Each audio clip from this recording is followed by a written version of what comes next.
Hello guys, welcome back to so நம்ம என்ன பார்க்க போகிறோம் பார்த்தீங்கன்னா 30Kக்குள்ளே ஒரு பிசி எப்படி பில்ட் பண்ணுறது அப்படிங்கிறத பற்றி தான் பார்க்க போகிறோம். பெரிய விஷயம். So already 30K PC build 3 or 4 months முன்னாடி வந்து நம்மளோட சேனலில் வீடியோ போட்டிருப்பேன். ஸோ அதை வந்து பார்க்காதவங்க கீழே லிங்க் தரேன், லைக் பட்டனில் தரேன், வேணும் போய் செக் பண்ணி பாருங்கள்.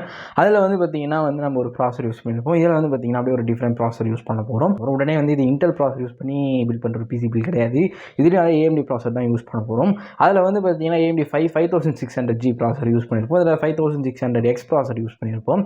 ரெண்டுத்துக்கும் என்ன டிஃப்ரென்ஸ் பண்ணி கேட்டிங்கன்னா, G சீரிஸில் வந்து பார்த்திங்கன்னா இன்பில் கிராஃபிக்ஸ் கார்டு தருவாங்க, ஏன்னா APU கிடையாது. இது வந்து பார்த்திங்கன்னா ப்ரொடக்டிவிட்டியில் நல்லா பண்ணக்கூடிய ஒரு ப்ராசர். பட் அது வந்து கேமிங்கில் நல்லா வந்து பார்த்திங்கன்னா FPS கிடைக்கும். நிறைய பேர் வந்து பார்த்திங்கன்னா கேம்ஸில் மட்டும் ஃபோக்கஸ் பண்ணாமல் நிறைய பேர் ப்ரொடக்டிவிட்டிலையும் அண்ட் அதெல்லாம் வந்து பார்த்திங்கன்னா normal day tasking like super மார்க்கெட்டில் இல்லை வந்து பார்த்திங்கன்னா நார்மல் ஒரு ஆஃபீஸில் வந்து பார்த்திங்கன்னா பில் அடிக்க அந்த மாதிரி யூஸ் பண்ணக்கூடியவங்க இங்கே நிறைய பேர் இருக்காங்க. ஸோ அவங்களுக்கு வந்து பார்த்திங்கன்னா இந்த மாதிரி ஒரு பிசி பில். அண்ட் அது இல்லாமல் இந்த எடிட் பண்ணுறவங்க, நார்மல் ஃபோட்டேஜஸ் எடிட் பண்ணுறவங்க, லைக் ரொம்ப வந்து ஹை ரெசல்யூஷனில் எடிட் பண்ணாமல் நார்மலாக ஒரு பிகினர் வந்து யூடியூப் ஸ்டார்ட் பண்ணுறாங்க அப்படின்னு இருக்கவங்களுக்கு வந்து பார்த்திங்கன்னா இந்த ஒரு பிசி பில் நல்லாயிருக்கும். பிகினர் யூடியூபருக்கு நான் சொன்னது காரணம் வந்து பார்த்திங்கன்னா, ஒரு பிகினிங் ஸ்டேஜில் இருக்கப்போ இந்த பிசி வச்சு எடிட் பண்ணிவிட்டு ஒரு நல்ல ஒரு க்ரோத் ஆனதுக்கு எடுத்து ஒரு கிராஃபிக்ஸ் கார்டு வாங்கி போட்டாங்கன்னா இன்னும் எஃபிஷியண்ட்டாக வந்து பார்த்திங்கன்னா இந்த ஒரு பிசி பில் ஒர்க் ஆகும். ஸோ அதுக்காக தான் இந்த ஒரு ப்ராசஸ் நான் சொல்கிறேன். இதுவே நீங்கள் வந்து இது கூட வந்து பார்த்திங்கன்னா நீங்கள் எக்ஸ்டர்னலாக ஒரு கிராஃபிக்ஸ் கார்டு வாங்கி போடலாம். லைக் 6600, அது ஒரு 20,000 இருக்கும். ஸோ அந்த AMDயோட RX 6600, ஸோ அந்த கிராஃபிக்ஸ் கார்டெலாம் வாங்கி போட்டிங்கன்னா இன்னும் பர்ஃபார்மன்ஸ் கொஞ்சம் பூஸ்ட் ஆகும். ஒரு 50Kல வந்து ஒரு பிசி வரும்.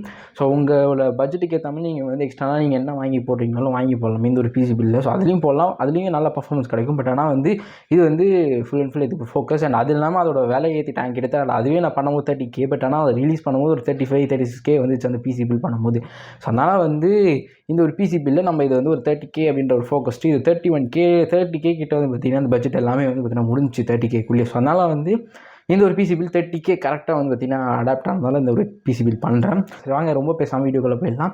வீடியோக்குள்ளே பொறுத்தவரை நம்ம சேனல் நீங்கள் சப்ஸ்கிரைப் பண்ணால் மறக்காமல் சப்ஸ்கிரைப் பண்ணிட்டு மறக்காமல் பக்கத்தில் இருக்க பெல் ஐக்கானை கிளிக் பண்ணி ஆல் ஆப்ஷன் கொடுத்துட்டிங்கன்னா நாங்கள் அப்பப்போ வீடியோ போடும்போது உங்களுக்கு நோட்டிஃபிகேஷன். சரி வாங்க வீடியோக்குள்ளே பார்க்கலாம். ஆல்ரெடி சொன்ன மாதிரி வந்து பார்த்திங்கன்னா இந்த ஒரு பிசி பில்லில் வந்து பார்த்திங்கன்னா நம்ம யூஸ் பண்ண போகிற ப்ராசர் வந்து AMDயோட ப்ராசர். AMDயோட Ryzen 5 5600 ப்ராசர் தான் வந்து பார்த்திங்கன்னா நம்மளோட பிசியில் யூஸ் பண்ண வரும். அண்ட் இதில் வந்து பார்த்திங்கன்னா இன்பில் கிராஃபிக்ஸ் கார்டு கிடையாது. இந்த ப்ராசரில் வந்து பார்த்திங்கன்னா 6 cores 12 threads கொடுத்துருக்காங்க. அது இல்லாமல் வந்து பார்த்திங்கன்னா கிட்டத்தட்ட வந்து பார்த்திங்கன்னா 35 MB கேட்ச் மெமரி கொடுத்துருக்காங்க. அண்ட் அது இல்லாமல் நம்ம மினிமம் கிளாக் ஸ்பீட் வந்து பார்த்திங்கன்னா 3.7 GHz and maximum clock speed வந்து பார்த்திங்கன்னா 4.6 GHz கொடுத்துருக்காங்க. அண்ட் ஆல்சோ இது வந்து பார்த்திங்கன்னா ஒரு AM4 சாக்கெட் உள்ள ஒரு ப்ராசர். அண்ட் அப்படியே இதோட ப்ரைஸ் ரேஞ்ச் பார்த்திங்கன்னா கிட்டத்தட்ட 12K அமேசானில் வித்துட்டு 5600Gனா கிட்டத்தட்ட 15Kக்கு அது அமேசானில் வித்துட்டு இருந்தாங்க. கரெக்டாக எனக்கு தெரியல ஜி பற்றி, ஏன்னா அது ப்ரைஸ் மேலே ஏறி கீழே இறங்கிட்டு இருக்குது. பட் ஆனால் இது வந்து 12K கிட்ட வந்து பார்த்திங்கன்னா அமேசானில் வித்துட்டு இருந்தாங்க. அண்ட் அப்படியே நம்மளோட மதர் போர்ட் சைடு வந்தோம்னா, மதர் போர்டில் வந்து பார்த்திங்கன்னா நிறைய இருக்குது. மதர் போர்டில் வந்து பார்த்திங்கன்னா உங்களுக்கு B450M மதர் போர்டை நான் சூஸ் பண்ணேன்.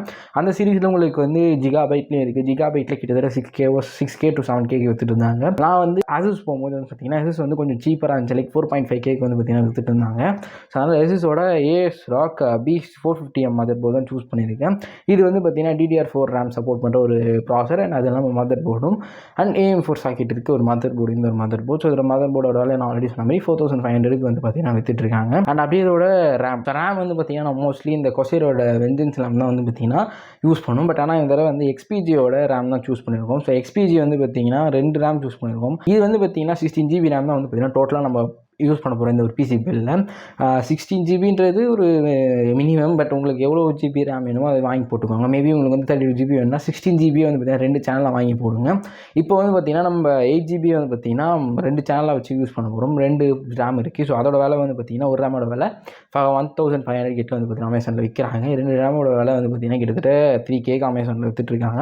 இதோட லிங்க் எல்லாமே நான் கீழே தரேன், வேணா போய் செக் பண்ணி பாருங்கள். அப்படியே வந்து பார்த்திங்கன்னா ஸ்டோரேஜுக்கு நம்ம யூஸ் பண்ண போகிற ஒரு விஷயம் SSD or HDD or NVMe SSD போகும்போது எனக்கு வந்து SSD வந்து ஃபாஸ்டராகவும் இருக்குது, கொஞ்சம் சீப்பராகவும் இருக்கணும் போது நான் SSD தான் சூஸ். உங்களுக்கு வந்து அதிலே வந்து 1TB நான் அதில் SSD சூஸ் பண்ணேன். பட் ஆனால் உங்களுக்கு 256GBலேயே வந்து பார்த்திங்கன்னா இந்த ஒரு ப்ரைஸ் ரேஞ்சுக்கு உங்களுக்கு இந்த NVMe SSD இருக்குது. உங்களுக்கு அது வேணும்னா நீங்கள் சூஸ் பண்ணிக்கலாம். அண்ட் இந்த SSD வந்து பார்த்திங்கன்னா ஆல்ரெடி சொன்ன மாதிரி 1TB SSD. அண்ட் இதோட வேலை வந்து பார்த்திங்கன்னா கிட்டத்தட்ட 4300க்கு அமேசானில் எடுத்துகிட்டு பிராண்ட் என்னென்னு பார்த்தீங்கன்னா EVMோட SSD தான் நம்ம சூஸ் பண்ணியிருக்கோம். அண்ட் அது இல்லாமல் வந்து பார்த்திங்கன்னா இதுக்கு யூஸ் பண்ண power supply. So power supply வந்து பார்த்திங்கன்னா கூலர் மாஸ்டரோட NEE வாட் SMBS தான் சூஸ் பண்ணியிருக்கோம். அது இல்லாமல் இது பார்த்தீங்கன்னா ஒரு 80+ பிரான்ச் பவர் சப்ளை. அண்ட் இதோட வேலை வந்து பார்த்தீங்கன்னா கிட்டத்தட்ட 4500 வந்து பார்த்தீங்கன்னா அமேசானில் வித்துட்டு இருக்காங்க. அண்ட் அப்படியே வந்து பார்த்தீங்கன்னா கேபினெட். ஸோ கேபினெட்டை பொறுத்த வரைக்கும் நம்ம பார்த்தீங்கன்னா இந்த தடவை ஜெப்ரானிக்ஸோட மெர்க்குரி கேபினெட் தான் வாங்கியிருக்கும். ஸோ இது வேலை வந்து பார்த்தீங்கன்னா கிட்டத்தட்ட 2.6K அமேசானில் வித்துட்டு இருக்காங்க. அண்ட் இது வந்து பார்த்தீங்கன்னா ஒரு ஒயிட் கலர் கேஸ். அண்ட் அது இல்லாமல் இதுக்குள்ளேயே வந்து பார்த்தீங்கன்னா ARGB ஃபேன்ஸ்லாம் கொடுத்துருக்காங்க.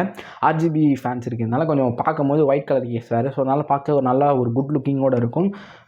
உங்களுக்கு வேணும்னா இந்த கேஸ் வாங்கி ட்ரை பண்ணுங்கள். இல்லைன்னா வேறு என்ன பிராண்டில் இருக்க கேசஸ் கூட வாங்கி போடுங்க, அது உங்களோட இஷ்டம். ஸோ இது எல்லாத்தையும் சேர்த்து வந்து பார்த்தீங்கன்னா நீங்கள் பார்க்கும்போது கிட்டத்தட்ட ஒரு 30Kக்கு நம்ம ஒரு PC பில்ட் பண்ணியிருப்போம்.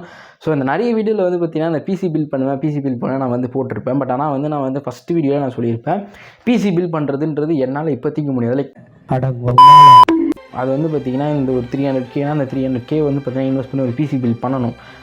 இப்போ வந்து பேசிக்காக அந்த 300Kக்கு நான் பண்ணுறேன்னா ஒன்று நான் யூஸ் பண்ணணும், இல்லை அந்த இன்வெஸ்ட்மெண்ட்டை நான் திரும்ப எடுக்கணும். பட் ஆனால் இப்போ இன்வெஸ்ட்மெண்ட்டை நான் போட்டேன்னா திரும்ப எடுக்க முடியாது.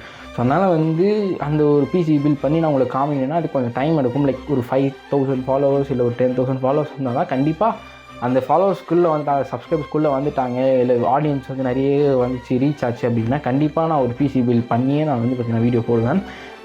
அது வந்து வரத்துக்கு இன்னும் கொஞ்சம் டைம் ஆகும். ஸோ அதனால் வந்து பார்க்குற எல்லாருக்கிட்டையும் நான் சொல்கிறது ஒன்றே ஒன்று தான். நான் இனிமேல் எல்லா வீடியோலையும் நான் சொல்லிடுறேன், கீழே இங்கே போட்டுறேன். ஏன்னா நிறைய பேர் வந்து இப்போ ரீசெண்டாக கமெண்ட் பண்ணுறீங்க லைக் PC எங்கே ப்ரோ அப்படின்ட்டு பர்சனலாக என்கிட்ட கேட்டிங்க PC எங்கே அப்படின்ட்டு இன்ஸ்டாவில். ஸோ அதுக்கு தான் நான் சொல்கிறேன். ஸோ அதனால் இனிமேல் வந்து கண்டிப்பாக நான் வந்து சொல்லிடுறேன். பட் ஆனால் ஃப்யூச்சரில் கண்டிப்பாக வந்து வர வீடியோஸில் நம்ம கண்டிப்பாக PC பில்ட் பண்ணி நம்ம போடுவோம். ஏன்னா PC பற்றி நம்ம வந்து இன்னும் நிறைய எக்ஸ்ப்ளோர் பண்ண வேண்டியது நிறைய இருக்குது. இன்னும் வந்து பார்த்திங்கன்னா டெக்னிக்கலாக நிறைய நான் சொல்லணும். இன்னும் நிறைய டெக்னிக்கலாக வீடியோஸ் இருக்குது, நான் பிளான் பண்ணியிருக்கேன். அந்த வீடியோஸ்லாம் நான் இன்னும் டெக்னிக்கலாக வந்து எப்படி டீப்பராக வந்து எப்படி CPU சூஸ் பண்ணுறேன், இந்த கோர்ஸ்னால் என்ன, த்ரெட்ஸ்னால் என்ன, அண்ட் ரேம்லேயே வந்து பார்த்திங்கன்னா CUDMM ரேம் இருக்குது, அப்புறம் வந்து பார்த்திங்கன்னா UDMM ரேம் இருக்குது. ஸோ அதெல்லாம் என்ன அப்படின்றத பற்றி நான் டீட்டெயிலாக ஒரு வீடியோ போடணும். ஸோ அதை பற்றிலாம் நான் வந்து பார்த்திங்கன்னா போடுறேன். அண்ட் அதெல்லாம் வந்து பார்த்திங்கன்னா ரேம் அந்த CDMM அண்ட் UDMM ரேம் பற்றி இல்லாமல் அதுக்கடுத்து ரேம்லேயே வந்து பார்த்திங்கன்னா 8GBயில் ஒரு சேனல் போட்டால் என்ன ஆகும், இல்லை 16GB வந்து பார்த்திங்கன்னா ஒரு சேனலாக போட்டால் என்ன ஆகும், 8GB வந்து பார்த்திங்கன்னா ரெண்டு போடும்போது என்ன பர்ஃபார்மன்ஸ் கிடைக்குது, ஆல்சோ வந்து பார்த்திங்கன்னா GPU எப்படி சூஸ் பண்ணுறதுன்னு பார்த்துருப்பேன். அந்த மாதிரி டெக்னிக்கலாக நிறைய வந்துட்டுருக்கு. ஸோ டெக்னிக்கலாக நம்ம போட்டுட்ருப்போம். அந்த சைட்லேயே வந்து பார்த்திங்கன்னா PC பில்ட் பண்ணி போடுவோம். ஸோ அதனால் வந்து இந்த மாதிரி கண்டென்ட்லாம் வந்து பார்த்திங்கன்னா நம்ம போட்டுனே தான் இருப்போம் கண்டிப்பாக. ஸோ அதனால் ஃப்யூச்சரில் கண்டிப்பாக ஒரு PC பில்ட் பண்ணி போடுறோம் வீடியோவை. பார்க்குறவங்க எல்லாம் கொஞ்சம் என்ன மன்னிச்சுக்கோங்க. பட் இன் ஃப்யூச்சர் கண்டிப்பாக அது நடக்கும். ஸோ ரொம்ப பேசாமல் அப்படியே பெஞ்ச்மார்க்ஸ் பற்றி பார்த்துடலாம். Gaming benchmarks and productivity benchmarks. So அப்படியே வந்து பார்த்திங்கன்னா நம்மளோட ப்ரொடக்டிவிட்டி பெஞ்ச்மார்க்ஸ் பண்ணோம்னா சிந்தட்டிக் பெஞ்ச்மார்க்ஸ் பார்த்துடலாம். ஸோ சிந்தட்டிக் பெஞ்ச்மார்க்ஸில் வந்து பார்த்திங்கன்னா Cinebench R23 சிங்கிள் கோரில் வந்து பார்த்திங்கன்னா கிட்டத்தட்ட 1593 பாயிண்ட்ஸ் கிடச்சிருக்கு. அண்ட் அப்படியே மல்டி கோரில் நம்ம பார்த்தோம்னா மல்டி கோரில் கிட்டத்தட்ட 10,988 பாயிண்ட்ஸ் கிடச்சிருக்கு. கிட்டத்தட்ட ஒரு 11,000 பாயிண்ட்ஸ் வச்சுக்கோங்களேன். ஸோ இவ்வளோ பாயிண்ட்ஸ் கிடச்சிருக்கு. ஸோ இது வந்து பார்த்திங்கன்னா நல்லா பர்ஃபார்ம் பண்ணியிருக்கான்னு கேட்டிங்கன்னா நல்லா பர்ஃபார்ம் பண்ணியிருக்கு. நம்மளோட 5600Gயை விட வந்து பார்த்திங்கன்னா நல்லா பர்ஃபார்ம் பண்ணியிருக்கு. கிட்டத்தட்ட மல்டி கோரில் 2000 பாயிண்ட்ஸ் டிஃப்ரெண்ட் இருக்குது. அண்ட் சிங்கிள் கோரில் வந்து பார்த்திங்கன்னா ஒரு 100 பாயிண்ட்ஸ் டிஃப்ரென்ஸ் இருக்குது. ஸோ அதனால் வந்து Gயை விட X நல்லா பர்ஃபார்ம் பண்ணியிருக்கு. பட் ஆனால் இதை வச்சு மட்டும் வந்து பார்த்திங்கன்னா உங்களால் வந்து இந்த ப்ராசஸ் சூப்பராக பண்ணியிருக்கு அப்படின்னு சொல்ல முடியாது. ஏன்னா G வந்து சிந்தட்டிக் பெஞ்ச்மார்க்ஸில் அடி வாங்கியிருக்கு. பட் ஆனால் கேமிங் பெஞ்ச்மார்க்ஸ் நல்லா கிடச்சிருக்கு. பட் ஆனால் இந்த ப்ராசர் வந்து பார்த்திங்கன்னா சிந்தட்டிக்கில் நல்லா பண்ணியிருக்கு, கேமிங்கில் எப்படி பண்ணியிருக்குன்னு நம்ம பார்ப்போம். அண்ட் அப்படியே வந்து பார்த்திங்கன்னா பிளெண்டரோட ஓப்பன் டேட்டாவில் வந்து பார்த்திங்கன்னா வந்து கிட்டத்தட்ட 1122 பாயிண்ட்ஸ் இந்த ஒரு ப்ராசர் கிடச்சிருக்கு.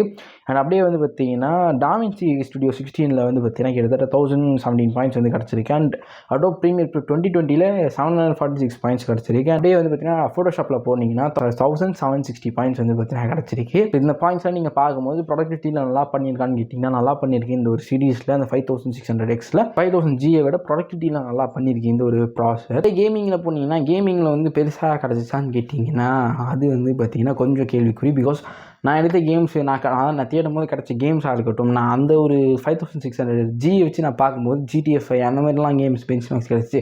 பட் ஆனால் இதில் வந்து GTA 5 cyber bunk and RDR2 அதை பற்றி பெருசாக பெஞ்ச்மார்க்ஸ் கிடைக்கல. இருந்தாலும் அந்த நான் சீரிஸ் அதாவது இப்போ வந்து ஒரு சைபர் பங்க் எடுக்கிறேன்னா அந்த சைபர் பங்கோட ஒரு காம்பினேஷனில் கிடச்ச ஒரு பெஞ்ச்மார்க்ஸ் இருக்குது. லைக் நீங்கள் வந்து அதோட RTX 4090 போட்டிங்கன்னா வந்து கிட்டத்தட்ட ஒரு 150 பாயிண்ட்ஸ் கிடைக்குது அப்படின்ற மாதிரி நிறைய பேர் போட்டிருந்தாங்க. ஸோ அந்த மாதிரி வந்து பார்த்திங்கன்னா கிடச்ச பெஞ்ச்மார்க்ஸ் தான் எனக்கு கிட்டே இருக்குது. பட் ஆனால் வந்து இந்த மாதிரி ஒரு வெறும் ப்ராசர் வச்சு நான் பார்த்த பெஞ்ச்மார்க்ஸ் கிடைக்கல. ஸோ அதனால் வந்து பார்த்திங்கன்னா எனக்கு கிடைச்ச கேம்ஸ் வச்சு நான் வந்து இருக்க பெஞ்ச்மார்க்ஸை சொல்கிறேன். ஃபஸ்ட்டு வந்து பார்த்திங்கன்னா F1 2020 வந்து பார்த்திங்கன்னா 1080p அல்ட்ரா செட்டிங்ஸில் 270 FPS ஆவரேஜாக கிடைக்கிது. அண்ட் அது இல்லாமல் ஷேடோ ஆஃப் டாம் ரைடரில் வந்து பார்த்திங்கன்னா கிட்டத்தட்ட 159 FPS கிடைக்குது. இதுவும் வந்து பார்த்திங்கன்னா 1080p அல்ட்ரா செட்டிங்ஸில். அண்ட் அப்படியே வந்து பார்த்திங்கன்னா சீரியஸ் சாம் 4 வல்கனில் வந்து பார்த்திங்கன்னா கிட்டத்தட்ட 107 FPS கிடைக்குது அல்ட்ரா செட்டிங்ஸில் 1080p. ஸோ இதெல்லாம் வந்து பார்த்திங்கன்னா குட்டான்னு கேட்டிங்கன்னா, நான் ஆல்ரெடி சொன்ன மாதிரி நான் வந்து பெரிய பெரிய கேம் வச்சு டெஸ்ட் பண்ணல. அண்ட் ஆல்சோ என்கிட்ட லைவ் பெஞ்ச் மார்க்ஸ் கிடையாது. நான் முன்னே சொன்னேன், இந்த ஒரு ப்ராசர் வந்து பார்த்திங்கன்னா பெருசாக கேமிங்க்கு நான் பில்ட் பண்ணலை. இது ஃபுல் அண்ட் ஃபுல் ப்ரொடக்டிவிட்டிக்காக பேஸ் பண்ண ப்ராசர். உங்களுக்கு கேம் ஆடணும்னா நீங்கள் கேம் ஆடலாம். பெருசாக எஃபிஎஸ் பார்த்தாங்கன்னு நினச்சிங்கன்னா, எஃபிஎஸ் வந்து GTA 5ல் நான் அந்த 5600Gயில் கிடச்ச மாதிரி அதுலேருந்து ஒரு கண்டிப்பாக ட்ராப் இருக்கும். அந்த ஒரு ப்ராசரில் கிடச்ச பெஞ்ச் மார்க்ஸில் வர எஃபிஎஸை விட இந்த ப்ராசரில் வந்து பார்த்திங்கன்னா எஃபிஎஸ் கொஞ்சம் ட்ராப் ஆகும். கேமிங்க்கு பெருசாக பர்ஃபார்ம் பண்ணாது இந்த ஒரு ப்ராசர். பட் ஆனால் வந்து உங்களுக்கு அந்த 5600G வந்து கேமிங்கில் ஓரளவுக்கு நல்லா பூஸ்ட் கிடைக்கும். இன்பில்ட் கிராஃபிக்ஸ் கார்டு இருக்கிறதுனால இன்னும் கொஞ்சம் பூஸ்ட் உங்களுக்கு கிடைக்கும். இதிலே நீங்கள் வந்து பார்த்தீங்கன்னா உங்களுக்கு பிளெண்டர் ஓப்பன் டேட்டாவில் இன்னும் கொஞ்சம் கம்மியாக இருக்குது. பிகாஸ் நீங்கள் ஜியில் யூஸ் பண்ணும்போது இன்னும் ஒரு 100 பாயிண்ட் அதிகமாக கிடைக்கும். அதனால் வந்து உங்களுக்கு ஜி வந்து இன்பில்ட் கிராஃபிக்ஸ் கார்டு இருக்குது, இது இல்லாது. என்ன ப்ரோ டிஃப்ரென்ஸ்னு கேட்டிங்கன்னா, ஆல்வேஸ் நம்ம ப்ரொடக்டிவிட்டிக்கு இது யூஸ் ஆகும். பட் அது வந்து கேமிங்க்கு யூஸ் ஆகும் நல்லா எஃபிஷியண்ட்டாக. ஸோ அந்த ஆல்ரெடி நான் சொன்ன மாதிரி இந்த பிகினர்ஸ்லாம் கொஞ்சம் பிகினிங் ஸ்டேஜ்லேருந்து தாண்டி ஒரு நல்ல ஒரு க்ரோத் கிடச்சதுக்கு அடுத்து ஒரு உங்களுக்கு வந்து இதில் ஜிபியூ ஆட் பண்ணால் ஜிபியூ ஆட் பண்ணி போடலாம். அப்போ பெர்ஃபார்மன்ஸ் இன்னும் கொஞ்சம் நல்லா கிடைக்கும். ஆல்சோ நான் ஆல்ரெடி சொன்ன மாதிரி இதில் பெரிய பெரிய கேம்லாம் டெஸ்ட் பண்ணல. ஸோ அதனால் ஆவரேஜாக தான் இருக்கும் அந்த பெரிய பெரிய கேம்ஸ். நான் சொல்லாத games like GTA 5, Far Cry, Assassin's Creed, so அந்த மாதிரி எல்லா கேம்ஸும் கொஞ்சம் ஆவரேஜாக பெர்ஃபார்ம் பண்ணும். அவ்வளோதான் இந்த வீடியோ முடிவுக்கு வந்தாச்சு. ஸோ அந்த வீடியோவில் உங்களுக்கு என்ன மாற்று கருத்துக்கள் இருந்தால் அதையும் கீழே கமெண்ட் பாக்ஸில் கமெண்ட் பண்ணுங்கள். நானும் அதை பார்த்து ரிப்ளை பண்ணுறேன். கண்டிப்பாக முடிஞ்ச அளவுக்கு எல்லாருக்கும் ரிப்ளை பண்ணிருக்கேன். கண்டிப்பாக ரிப்ளை பண்ணுறேன். கீழே கமெண்ட் பாக்ஸில் போடுங்க. ஏன்னா வந்து நெக்ஸ்ட்டு வீடியோ என்ன இதை பற்றியாச்சும் போடணும்னா அதையும் கீழே கமெண்ட் பாக்ஸில் போடுங்க. நெக்ஸ்ட் வந்து பார்த்தீங்கன்னா ஒரு 200K PC பில்ட் பண்ணுங்கள், இல்லை வந்து ஒரு 100K PC build with Intel ப்ராசர் அப்படி போடுங்க, இல்லை வந்து எதனா ஒரு கிராஃபிக்ஸ் கார்டு கொடுத்துட்டு அந்த கிராஃபிக்ஸ் கார்டில் ஒரு PC பில்ட் பண்ணுங்க அப்படின்னு சொல்லுங்கள். கண்டிப்பாக நெக்ஸ்ட் வீடியோ நான் அதை போடுறேன். ஃப்யூச்சரில் வந்து பார்த்திங்கன்னா நிறைய வந்து பார்த்தீங்கன்னா இன்சைட் டெக்கில் போய் நம்ம பேச போகிறோம். ஸோ அதுக்காக நம்ம சேனலை மறக்காம சப்ஸ்கிரைப் பண்ணிட்டு மறக்காம பக்கத்தில் இருக்க பெல் ஐக்கனை கிளிக் பண்ணி ஆல் ஆப்ஷன் கொடுத்தீங்கன்னா நாங்கள் அப்பப்போ வீடியோ போகிறது உங்களுக்கு விஷயம் வாங்க. இன்னொரு வந்து பண்ணுதேன். மீண்டும் சந்திக்கும் வரை நன்றி, வணக்கம்.